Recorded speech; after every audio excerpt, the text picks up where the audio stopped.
哇，爸爸，你好耐都冇更新咯喎。梗係啦，舊玩具嘅素材同埋資料要慢慢搜集噶嘛。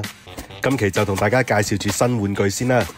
由0號星球最新推出嘅超核星戰第4彈玩具三角群英，從頭2彈嘅原創 Cyberpunk Feel， 再到第3彈加入咗中國神話嘅元素，喺保留同系列通用素體嘅基礎上，通過重新設計嘅外甲，為每個角色灌注咗一個三角戰將人物，同時亦都延續咗上一彈開始嘅優秀傳統啊！身上所有嘅圖案都係預塗裝，並唔需要用到任何嘅貼紙。除咗相同嘅素體，胸甲同埋裙甲亦都只有顏色唔一樣。又為咗更加貼近三國武將嘅造型，佢哋嘅背部仲會增加咗一對相同嘅光翼。呢對光翼除咗有少量嘅可動，主要嘅作用就係當你喺正面睇嘅時候，佢哋就好似每個武將身上嘅披風。要區分唔同嘅角色，就要靠唔同嘅頭雕、武器同埋唔同嘅手臂盔甲。作為呢一彈嘅特色，每個角色頭雕嘅後邊都有一個獨特嘅法冠。裙甲做大咗，雖然更加符合武將嘅造型，但係唔多唔少都會對腿部嘅可動有所影響。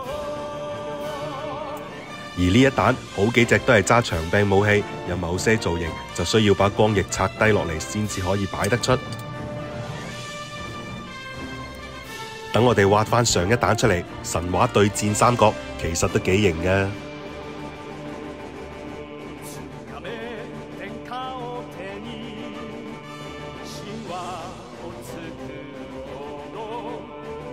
今次抽到嘅隱藏款係神將形態嘅黃忠同埋冥將形態嘅趙雲。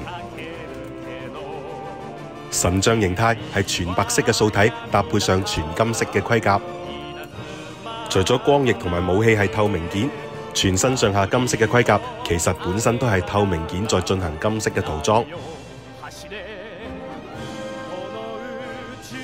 冥將形態其實同上一彈嘅黑曜形態如出一轍，透明全黑真係特別有型啊！